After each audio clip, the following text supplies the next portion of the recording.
We would like to warmly welcome Dianne Dredge to give the keynote at today's midterm webinar of the research project TiMS, which stands for the Role of Tourism in Multicultural Societies. Dianne is Professor of Tourism Policy and the co-founder and director of the Tourism CoLab. She is also a visiting professor at the Department of Service Management and Service Studies at Lund University, and she is a member of TiMS Advisory Board. We are delighted to have Dianne with us today and are very much looking forward to her keynote on the topic From Knowing to Feeling Inclusion, Rhythms, Rifts and Rights, and how we can truly co-create better tourism.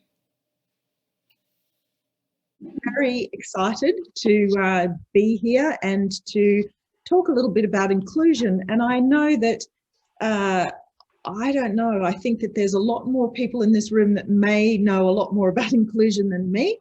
But I think maybe my perspective or the perspective that I offer might be interesting and maybe a little bit thought-provoking because I've spent time both in a consulting career as well as an academic career, and now at the Tourism CoLab. What I'm really trying to do is to activate a lot of those discussions and really push to the next level in terms of where we're going with tourism, in terms of building better, more sustainable, inclusive, responsible tourism. So I'll cover a little bit about all of these trends that are going on in my presentation. So if I can just share my screen. I think that maybe,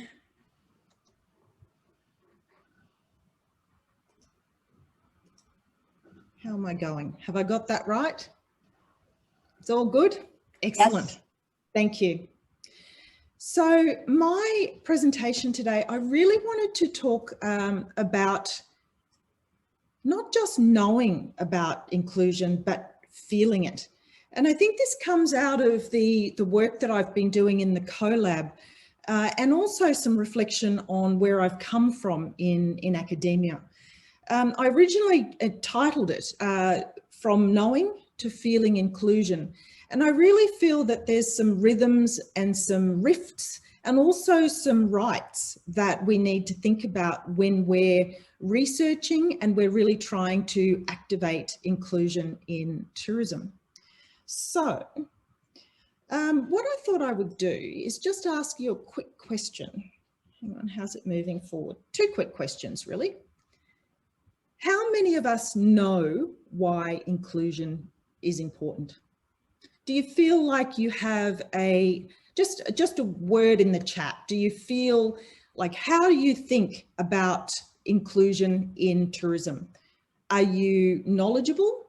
Are you curious? What do you want to know about it?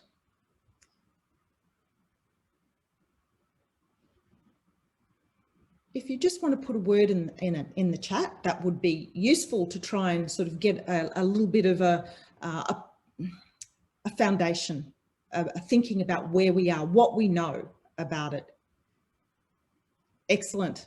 Okay. So the second question I want to ask is actually, I mean, just questions that you really need to ask yourself as well. How many of us feel inclusion, feel that inclusion when we're researching tourism, when we're talking to communities? How many of us actually feel what that inclusion is? Equal opportunity, it's complicated, it's not so easy. Yes, absolutely. Emma, sometimes you feel inclusion. I wanted to take us on a little journey today to try and unlock how we might feel inclusion. Because I think in academia and in the research that we do, we often look at the term inclusion and we define it and we try to measure it and we try to understand it, but we're really quite distant from it. And so I want to take you on this little journey to see if you can feel inclusion. So the exercise is, what I'd like you to do is just think about this and reflect, a contemplative moment. So we're all here together and we've come together to learn about inclusion, to reflect about it, to understand how we might be able to activate inclusion in tourism. No matter where we are in the world, we've either got this long-term interest or long-standing sort of research area about inclusion, and we're somewhat of an expert, or we're interested in just tapping into the knowledge, we're curious, or we need to know more information. So I want you to spend a little bit of time thinking about when you felt a moment of really feeling included. So I'd like you to actually close your eyes for a moment. I'm just going to do a bit of mindfulness here and visualize this. Close your eyes and take a couple of deep breaths.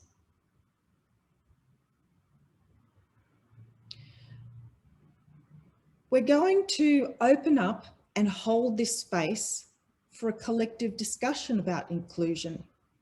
And we want to be inclusive the way that we undertake this discussion.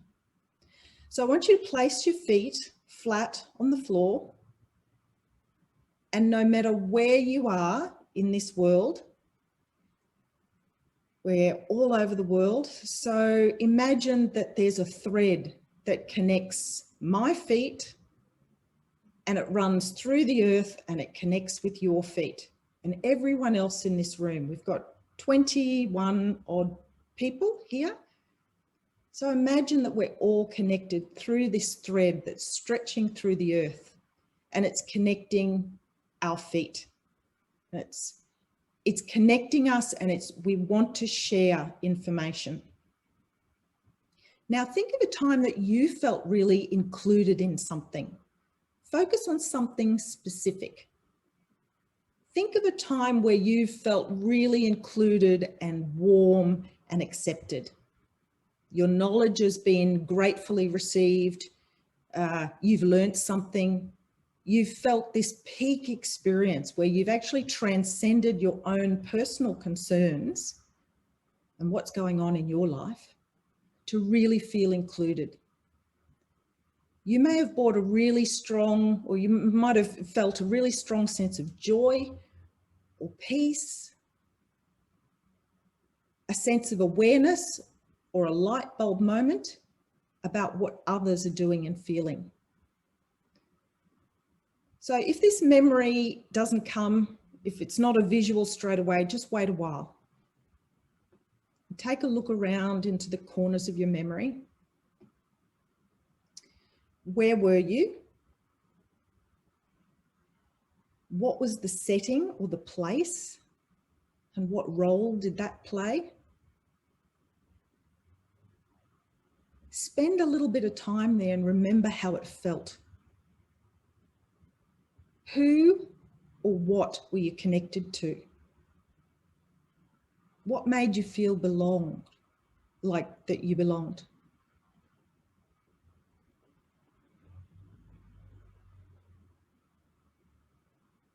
Okay, so you've had this moment to really reflect on what it feels to be included. Now I want you to open your eyes when you're ready. And if you can type into the chat function a word that really describes that feeling of really feeling included.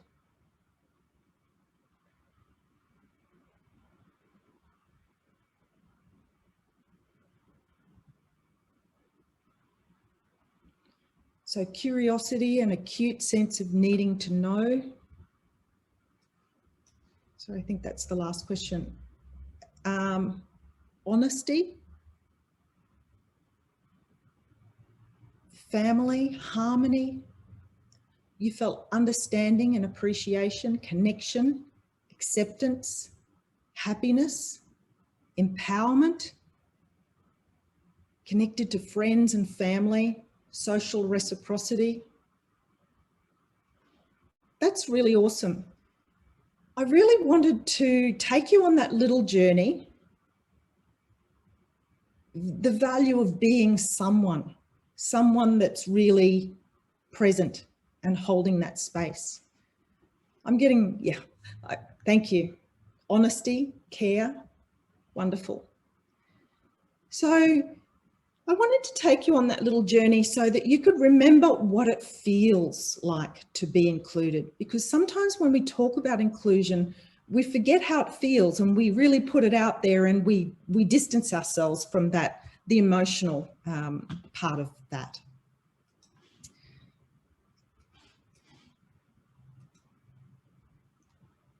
And when we feel included, it's all about these concepts that we actually talk about in the literature. You know, we talk about inclusion, we talk about identity, our own personal identity, as well as place identity, place branding. We talk about belonging to place. We talk about that connection and the place itself. I'm actually really interested in the fact that there was a lot of people who said it was about social relations and friends. Was there anyone who really noticed that their sense of inclusion also incorporated nature and the natural environment? Or was that really the place setting, the holding space for those feelings of inclusion to take hold? I think we need to really just sit for a moment in really thinking about how these concepts connect with each other.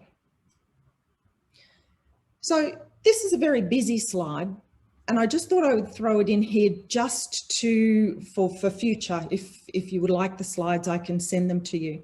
But essentially, neuroscience know now without any fear of that it's quack science. It's not quack science.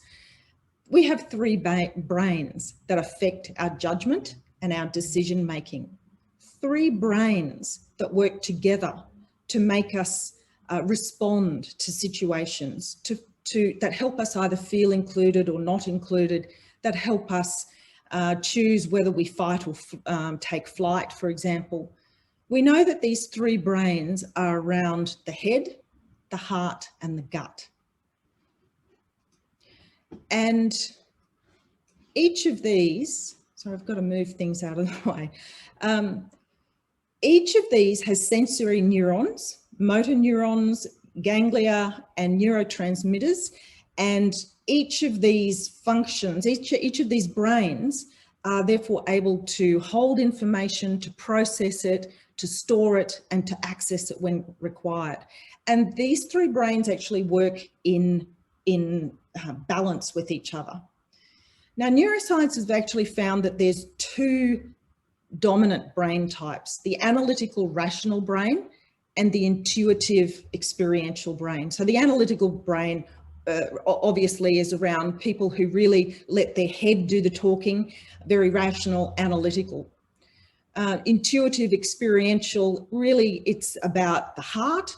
And in both those types of dominant brain functions, the gut actually is the secondary function. And the gut is actually really what neuroscientists have now started to think about in terms of where our core identity comes from.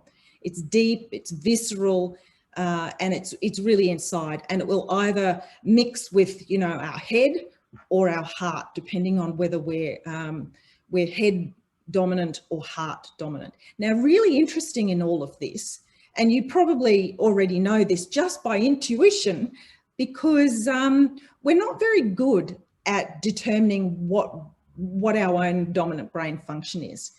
But neuroscientists have found that about 2/3 of women will be intuitive experiential, and about 43% of men will be intuitive experiential.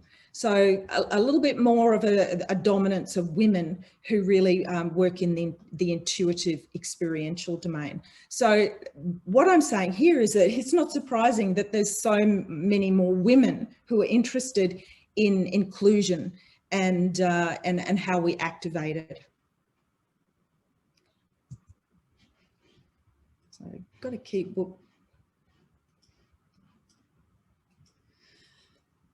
So where and why is this relevant to tourism? It's because I've been working in the academic space where I've really been, over the years, I was really distant and I was trying to identify and work with these concepts that I identified earlier. But it's only when I really started to sit in the space of engaging with local communities and getting back to my roots in consulting and trying to build better tourism that I realized that I not only needed to use that head function, but I really needed to tap into the heart and to the inclusion.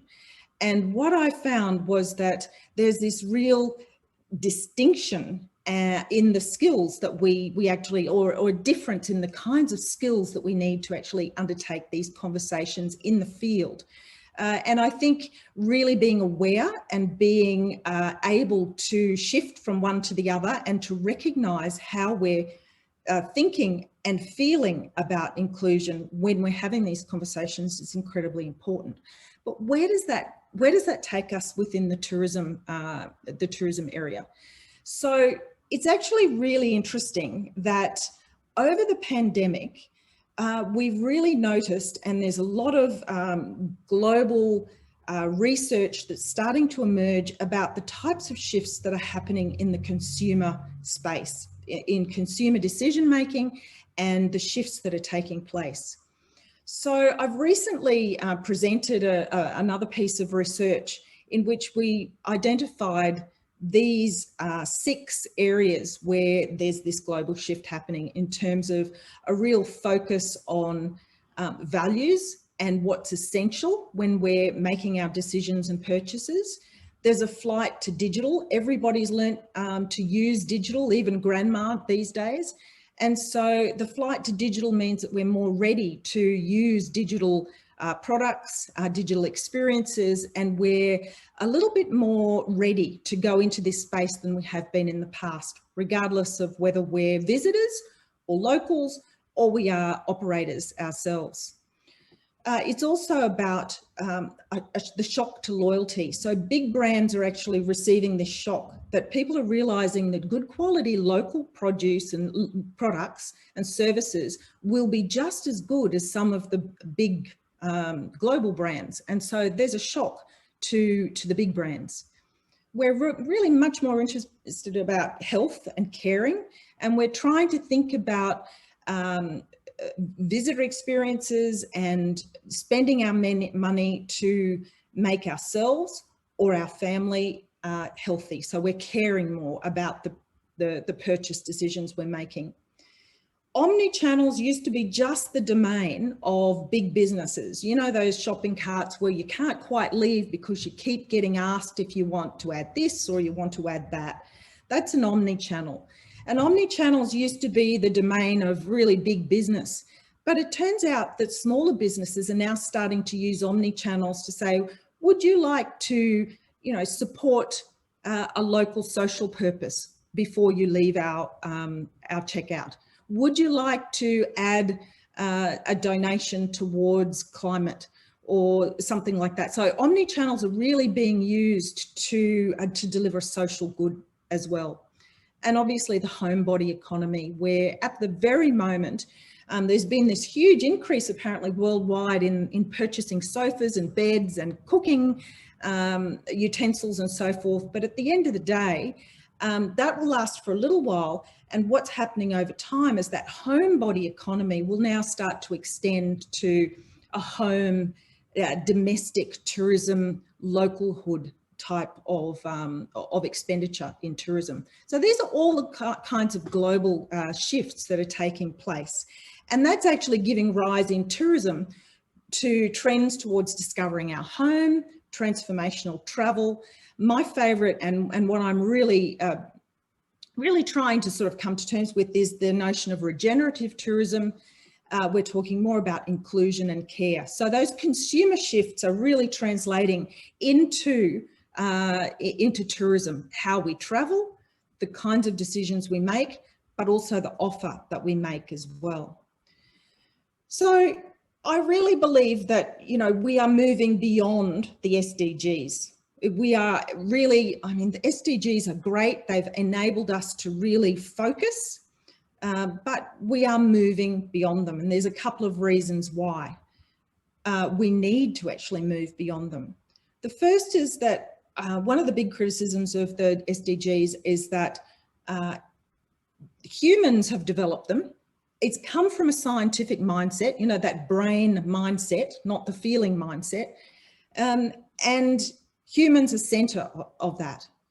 And the idea now is that we actually need to be in balance with nature, which means nature needs to be included, not just a social dimension, but an environmental dimension. We need to think about inclusion in terms of those two dimensions now. So we're also sort of seeing this ethic of care and a respect for all starting to emerge. As I've said, the nature is the stakeholder. We're really starting to think about system change and how we can bring these values into the system. And that means cultural change as well. So the kind of model that I start to use and I start to talk about when I'm doing workshops with my local communities is that we have these SDGs and they do provide us with the guiding pathway. But then around that, and what the SDGs have not actually really covered, is the need for us to adopt an ethic of care for all others, for our community, for the people that we care for, as well as the people that we don't know, obviously, but an ethic of care for the environment. It's about connection. And when I say connection, it's actually about really understanding the networks, the nodes and the relationships, and building organizational structures for tourism that enhance the way that we work. And transcendence. And that's what I really wanted to bring out to you before, is that real feeling that the feeling of really transcending and being happy and joyful and experiencing tourism in a transformational sense with the people you're traveling with nature, and with the community. And I think those are the things that in tourism we have not been talking about until now. And really interestingly, this actually kind of accords with what's happening in the tourism space. So the four areas, the four kind of big dialogues that I'm seeing are around regenerative tourism and why we need regenerative tourism, why we need more purpose-led tourism and travel, transformational travel, that transformational travel where we're transcending our own personal needs and connecting with our fellow travelers, with the community and with nature. And it's also about inclusive tourism. So those four kind of dimensions have been floating around, and I've not really known how to link those to the SDGs. But ultimately, I think, you know, that's the diagram that we need to step back from the SDGs and incorporate a more ethical approach, I suppose. So the way I do this is I run design thinking workshops, and design thinking has really taken off in the last, I would say probably 10 years, but it's been very sporadic and also very patchy in terms of its use. Design thinking, I'm not sure how many people actually are aware and use design thinking in their everyday life and in their everyday research. It would be good to open that up as a discussion point at some point, you know, when I've concluded. But design thinking actually is this opportunity for us to actually sit with communities and actually experience how they're feeling, building empathy with those stakeholders, and allowing all of those voices to speak and to have input and feel a belonging in the process of developing tourism. So I've moved away from going into, when I'm supposed to be doing stakeholder audits or doing a community engagement exercise, I've moved away from going in and the tick box exercise of just doing a process, but really sitting in communities and going through that process of trying to find the connection. Connecting inside and waiting for those connections and experiencing that community and that connection of place and that sense of belonging. Sometimes it comes easily, and sometimes you really have to sit and have many conversations. I've gone into destinations where I've had to do, where I've indicated that I would do 30 interviews, and I've ended up doing 105 interviews because people just keep saying, please interview me. I want to be a part of this. And so there is a need for people to feel connected to the process, and sitting slowly and silently in the space and waiting for that sense of community to emerge. That's the feeling of community engagement that I think when we treat it as a process and we treat it as part of a scientific, rational exercise, we miss that opportunity to feel inclusion. So what I do here, and I can actually send this to you as a PDF, but this is one of the design thinking templates I use where I've interpreted what it is to be inclusive, regenerative, holistic, and I do an ideation or a brainstorming session around this kind of template where we talk about what does holistic, if we're going to develop tourism in a way that is holistic, that it is inclusive in terms of it brings nature in as well as community, what does that mean to you? And how might you achieve that? And then we have a discussion about mutual respect, what that means, who might be silent, who we need to involve, and to really think about the silences. And I go around that whole canvas. By the end of it, we've got quite a lot of sticky notes on the canvas, and then we start to organize them into themes. The themes get put in the middle, and I've used the honeycomb because it's so connected as a way of putting all of those key themes together, and it's those themes that we carry forward into the next stage of the process. And that's how I really try to get inclusive conversations going.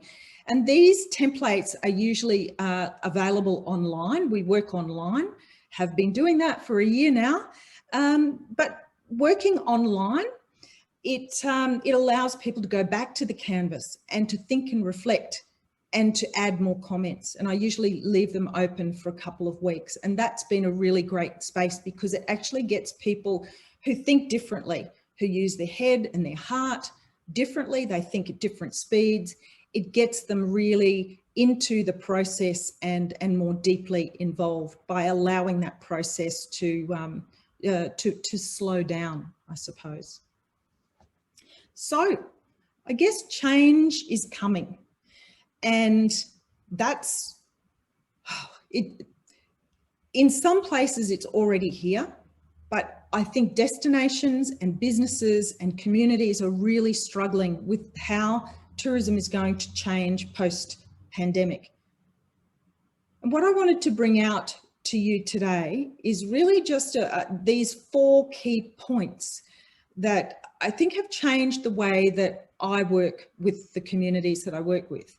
First is that I really feel that I've spent far too long analysing and knowing inclusion and forgetting how to feel it in the communities that I work with. So tapping into those other, other brains, the gut and the heart.